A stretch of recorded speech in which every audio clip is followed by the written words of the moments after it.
Welcome back. We are ready to take care of the lights now. Well, at least the first half of the lights. Our primary goal in this particular part is we want to figure out how to connect to the lights, send commands to the lights, make the dimming system work, and later we'll figure out how to get real feedback, because getting real feedback is super important, but right, these things, they go in stages. And so the first stage is can we talk to the lights and make them do what we want them to do?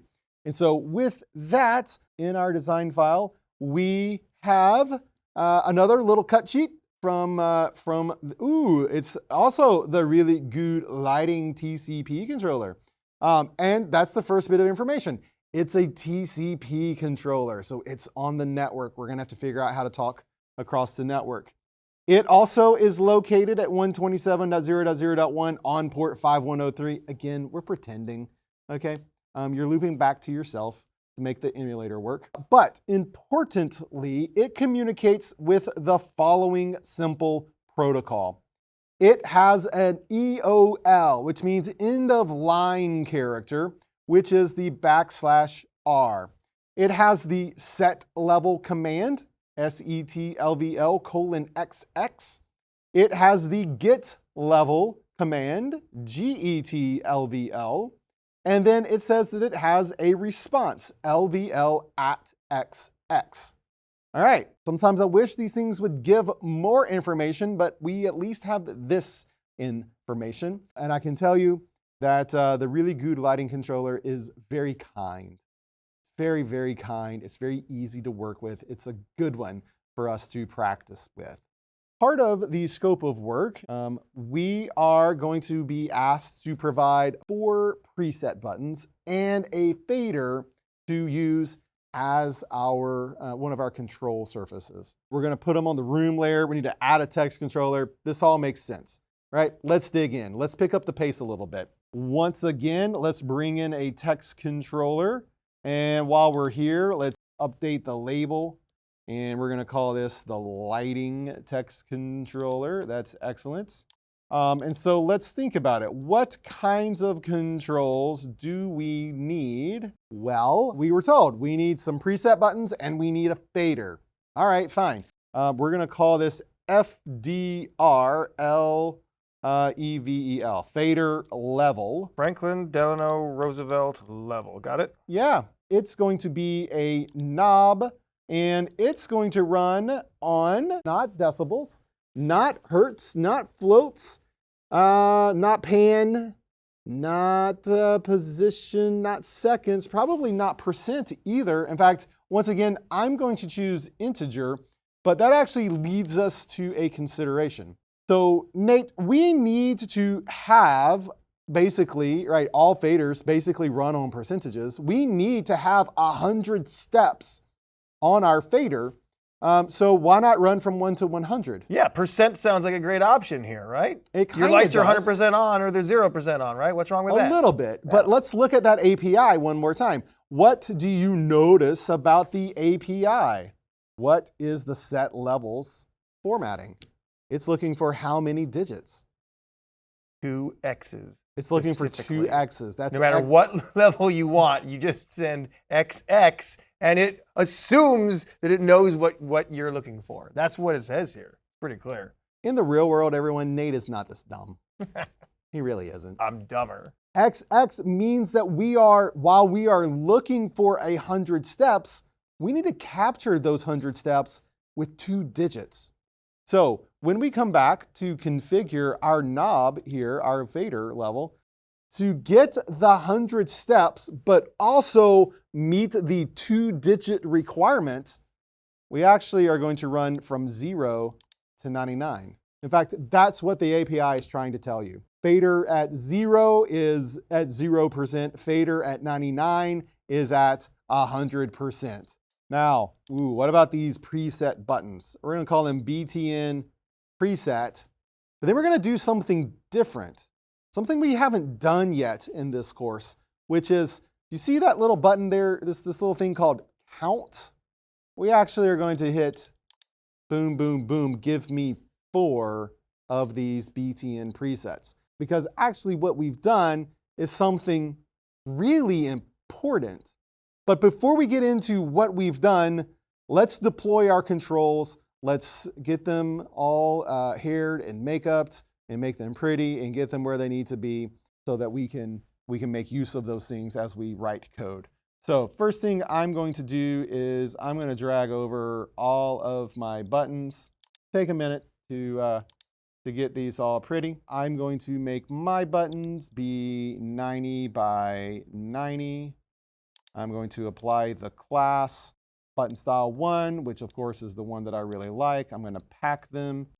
I'm going to get them in their space, kind of nice. I've got some classes that are appropriate for them. Icon bulb 1 high, icon bulb 2 medium. And in fact, if you were to look inside of the style sheet, you will see that these particular icons are actually organized and set up a little bit differently. They're actually pulling in images instead of just referencing icons that are native to that particular font.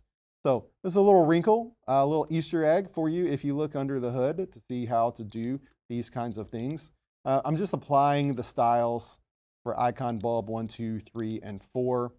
So there's that thing. Let's pull on the fader. We are going to configure it to be a fader. And it is going to be classic fader style. I'm actually going to show the text box because I kind of like the text box. I also am going to make mine be a height of 32. The text box is a height of 32. And so now when I deploy this thing, something like that, there's no real right or wrong way to do this, but I'm going to apply it kind of like, there are some wrong ways to do it. Yeah, like naming everything Nate. That is definitely a wrong way of doing it. I think this is very clear. I can't wait to see what you've done over there. Here's mine. I kind of like it. It looks fine. The little text box for me is a nice little touch. It's going to show me the actual level number. So I'm going to be able to see that it's going from 0 to 99. I like it. I probably would do that in the real world.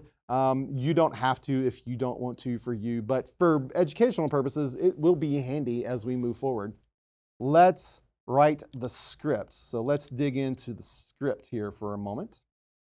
And let's think about these buttons. Because we're going to start with the buttons, okay? Here's our plan of attack. We're going to make the buttons work, because if we can make the buttons work, then honestly, making the fader work is going to be a gimme pud. All of these things at the end of the day are going to be running basically the same functions. So let's think about this. So we're going to do, as Nate says, dash, dash. So for each btn preset, what do we want to do? We want to, for each event, we are going to want to do first, interlock. We want those buttons to interlock. We know about interlocking. We've done that before. Okay, good. That might feel familiar. Secondly, we need to send a string, but before we can send the command string, we need to prepare the command string. And then lastly, we need to send the command string to the device. This is indeed our plan of attack. Let's write these event handlers. Let's get started. So controls.btn preset, and then, well, now that's pretty curious. We got a bracket. We got a square bracket. In fact, it's prompting me to enter something. This actually is a big clue. The clue is that I'm going to enter the number 1. And notice how it then changes the correct color. So .event handler equals a function. We're going to pass in the CTL. And because I opened it, I'm going to close it. And we'll just make a little print here. And we'll just try this out. Print button number 1. That was printed. Okay. And bang that out real fast. Button 2 is number 2, and button 3 is number 3, and 4 is number 4. I'm going to hit save. I'm going to hit go. Let's poke the buttons. That indeed is button number 1. That indeed is button number 2. That indeed is button number 3. That indeed is button number 4. Those square brackets are actually telling us something really important. When we defined BTN preset and we put a count on them, we actually made them into an array of controls. And that idea of arrays are incredibly important, especially as we think about writing scalable, flexible code. So we need to have a little side conversation.